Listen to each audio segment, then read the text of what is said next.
aí, galera? Tudo bem com vocês? Hoje a gente tá aqui pra reagir uma das lutas do mangá de Jujutsu que vocês pediram pra gente trazer, que é a luta do Satoru Gojo e Geto versus Toji Fushiguro. Do canal do Bruno Bandeira, belezinha? Veja como foi a batalha completa, meus amigos. E como a gente pediu no vídeo anterior, se vocês quiserem outras lutas do mangá de Jujutsu, é só vocês deixarem aí nos comentários do vídeo, que a gente traz tudo baseado no que vocês comentam aqui nos vídeos do YouTube, belezinha? Verdade, meus amigos, então... Bora pro vídeo. Bora! Na segunda temporada do anime de Jujutsu Kaisen, teremos finalmente a adaptação do arco do passado de Satoru Gojo, onde veremos uma das lutas mais aguardadas pelos fãs, Satoru Gojo e Suguru Geto contra Toji Fushiguro. E se você quiser ver como foi essa batalha completa e entender todos os detalhes dessa luta, já deixa o like aí embaixo, e se você quiser ficar por dentro de tudo sobre o universo de Jujutsu, lança aquele vazio roxo no botão de se inscrever no canal e de ativar o sininho para sempre saber quando tiver vídeo novo. Vai ter muito vídeo sobre a segunda temporada, e com o mangá na sua reta final, eu tô sempre trazendo vídeo atualizando vocês dos últimos acontecimentos, então não esquece de dar aquela moral se inscrevendo no canal, combinado? Primeiro então, vamos entender o contexto geral da história nesse ponto. O arco do Inventário Oculto, conhecido apenas como o flashback do Gojo, acontece quase 12 anos antes do início da cronologia do mangá, ou seja, o capítulo 1, que para referência se passa no meio do ano de 2018. A trama central desse arco gira em torno da assimilação do mestre de barreiras Tengen com o receptáculo de plasma estelar e os interesses de alguns grupos para que isso aconteça ou não. De forma resumida, Tengen é um feiticeiro de mais de 1000 anos de idade que é responsável por manter as principais barreiras do Japão ativas, dessa forma protegendo as escolas de Jujutsu e o próprio país da entrada e do surgimento de mais maldições. Sua técnica amaldiçoada o torna basicamente imortal, porém ele não é imune ao envelhecimento, e a partir de certo ponto ele começa a transcender os limites da humanidade, perdendo cada vez mais a noção do eu e podendo, no pior dos casos, vir a se tornar uma ameaça com a perda da sua própria sanidade. E para evitar isso, a cada 500 anos, Tengen se funde com uma pessoa compatível chamada de receptáculo do plasma estelar. Fusão essa que reescreve o seu código genético e reverte essa consequência da imortalidade, fazendo com que ele continue mantendo a sua sanidade humana e mantendo a estrutura do mundo estável. O problema é que alguns grupos têm interesse em fazer com que o Tengen não realize essa fusão, mas sim termine de transcender. Dentre esses grupos, o que acaba se destacando é a Associação do Receptáculo do Tempo, que acaba sendo um grupo religioso formado por não-feiticeiros que veneram o Tengen, acreditando que a assimilação com o receptáculo do plasma estelar torne o Tengen um ser impuro, e para impedir que isso ocorra, eles contratam o assassino de feiticeiros Toji Fushiguro para matar o receptáculo Hiko Amanai, que teve a sua localização descoberta. E para quem não leu o mangá, pode notar o sobrenome do antagonista, que sim, é o pai do Megumi. Toji, na verdade, é de um dos 3 grandes clãs, o clã Zenin, e adotou o nome da sua esposa para concretizar a sua desvinculação do clã. Daqui a pouco a gente vai falar mais dele e da sua relação com o clã, então segura aí. Agora falando um pouquinho sobre o receptáculo do plasma estelar Hiko Amanai. Tirando a sua conexão com o Tengen, ela é basicamente uma garota normal. Ela tem seus 14 anos e perdeu os pais muito cedo, sendo cuidada pela Misato Kurai, que tem grande apreço pela garota. Segundo ela mesma, desde sempre ela soube que era especial, e depois que soube que seria o receptáculo, aceitou que era o seu dever passar pela assimilação sem qualquer hesitação, considerando um passo a mais da sua própria existência, ao invés de considerar isso como um passo para a morte, como muita gente poderia imaginar. Mas fica a informação de que nunca foi exatamente explicado o motivo dela ter sido a escolhida para realizar essa fusão. E para impedir que algo acontecesse com a garota, o quartel-general de Jujutsu decide enviar feiticeiros para proteger a garota,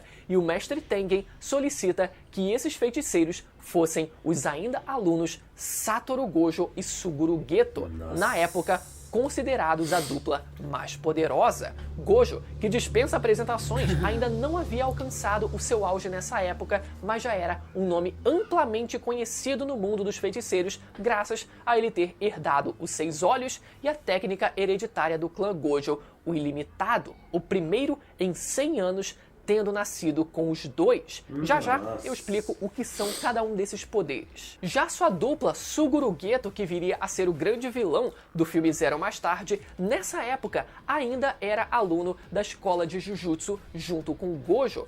Geto estava a caminho de se consolidar como um feiticeiro de grau especial com sua poderosíssima técnica de manipulação de espíritos amaldiçoados, que permite com que ele absorva e subjugue maldições e depois as use em combate, garantindo um arsenal enorme e muito variado para ele. A dupla, então, ao alcançar a localização da garota, rapidamente derrota completamente um grupo de usuários de maldições que estavam tentando contra a sua vida e a salva. Nesse momento, começariam longas 48 horas para os feiticeiros, orquestradas por Toji pelas sombras. Como eu disse anteriormente, Gojo nessa época já era muito conhecido pela sua força e potenciais incomparáveis.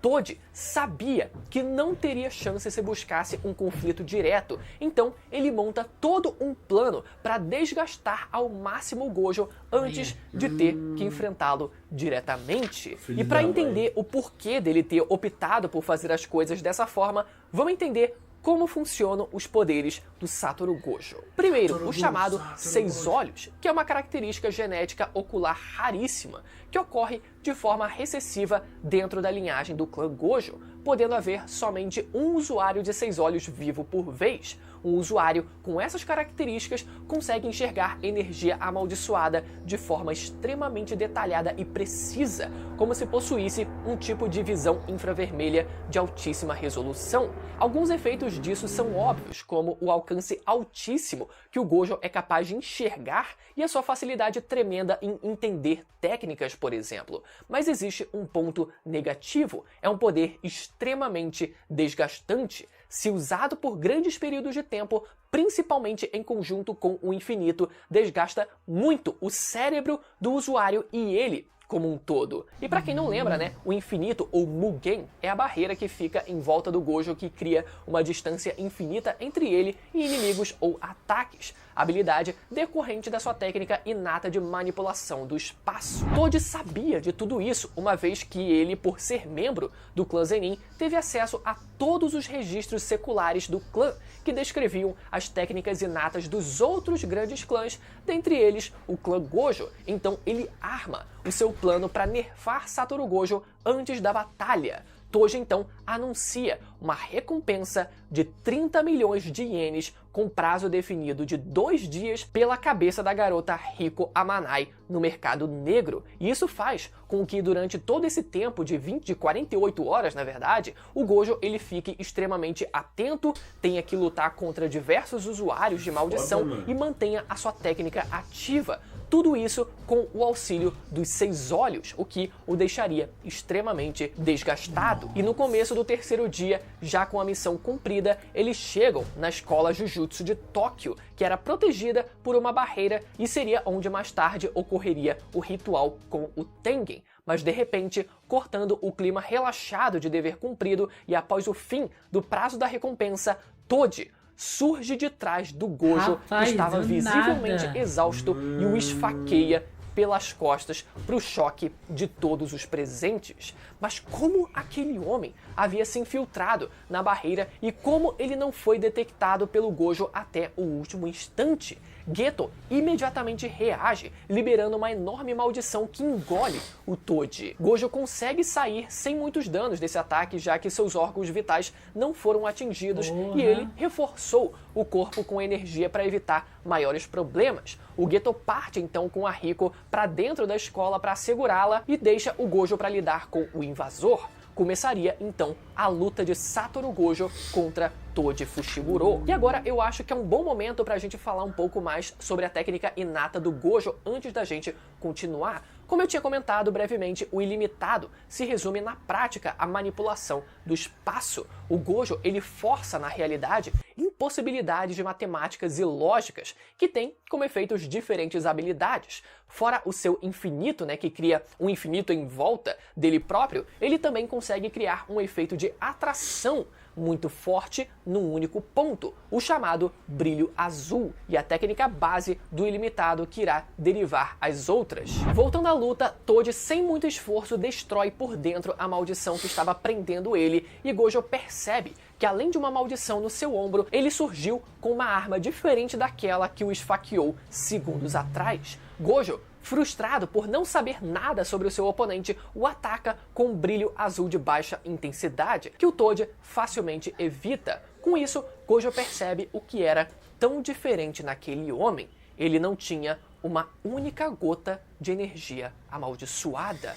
Toda aquela velocidade e força eram resultado de capacidades físicas sobre-humanas. Sim, isso mesmo.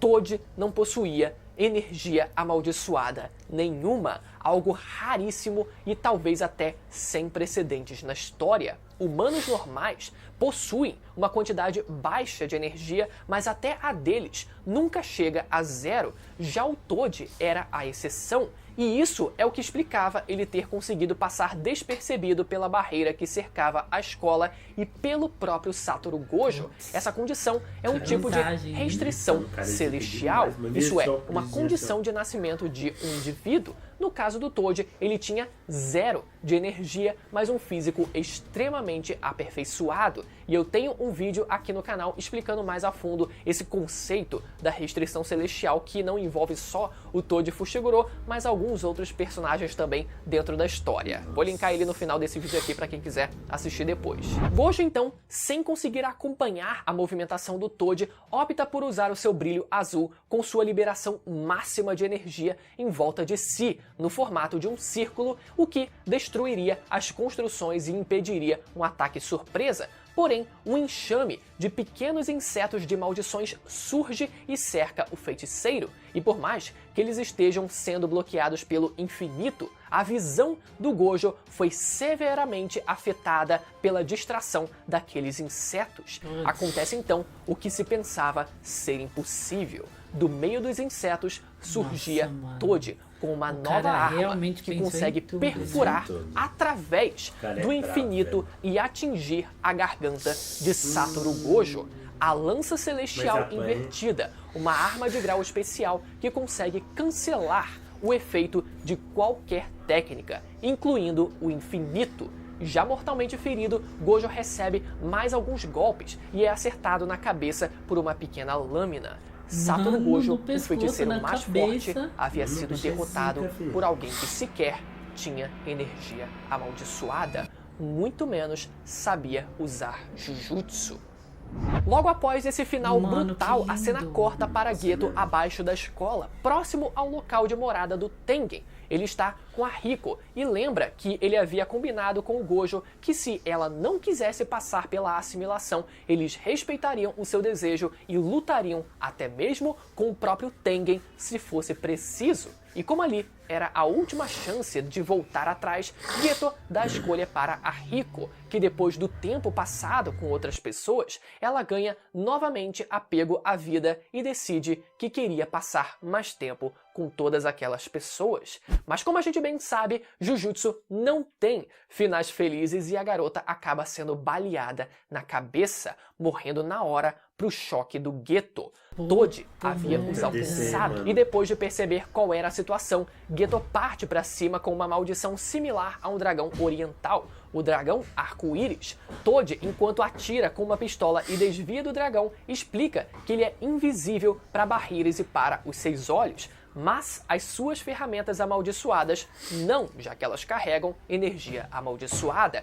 Por isso, ele domou aquela maldição que carrega as suas armas dentro dela, mas ela também, aquela maldição, também seria perceptível, o que acabou sendo resolvido com o Toad ingerindo e cuspindo a maldição sempre que necessário, já que tudo dentro dos seus órgãos também se tornava invisível, o que explica como o Gojo não sentiu nada no começo, porque tanto o Toad não possuía energia amaldiçoada nenhuma, como o seu espírito amaldiçoado estava dentro do próprio Toad Fushiguro, e a sua arma que ele usou para aplicar o primeiro golpe por trás do Satoru Gojo também não era, naquele caso, uma arma amaldiçoada, uma ferramenta amaldiçoada, ou seja, também não possuía nenhum pingo de energia amaldiçoada. Então, por isso, ele conseguiu pegar o Gojo desprevenido naquele primeiro momento. E agora vocês podem até me perguntar, mas como o Toad ele foi capaz de possuir uma ferramenta amaldiçoada tão rara, capaz de anular qualquer técnica amaldiçoada, que foi a lança celestial invertida que ele usou depois para ultrapassar o infinito do Gojo? Parece muito conveniente, né? E realmente nunca foi explicado onde ele teria conseguido essa lança celestial invertida, essa ferramenta amaldiçoada tão roubada. Mas a gente tem duas possibilidades para responder a essa pergunta. Ou essas ferramentas amaldiçoadas do Toad vieram do arsenal da família Zenin, que a gente sabe que é lotado de ferramentas muito boas, ou ele comprou com seus serviços de assassinato ao longo da vida. E aqui uma pausa para destacar como o Toad é absurdo. Por não ter nenhuma energia, ele não é capaz de ver maldições e nem nada que tenha energia amaldiçoada. Mas mesmo assim, apenas com seus sentidos ultra aguçados, ele é capaz de não só reagir perfeitamente a feitiços e maldições, como também domar uma maldição. Toad é com certeza o pináculo das capacidades físicas humanas. Tudo que envolve seu corpo é completamente otimizado. Geto então tenta uma estratégia que faria todo sentido ele tentar partindo da sua técnica inata. Ele tenta então absorver a maldição responsável por carregar o arsenal de ferramentas do Toad, mas é completamente rejeitado, já que a maldição já era submissa ao Toad, e por causa desse erro de cálculo, Geto acaba ficando com a guarda aberta e não consegue evitar os rápidos cortes do Toad que o fazem perder a consciência.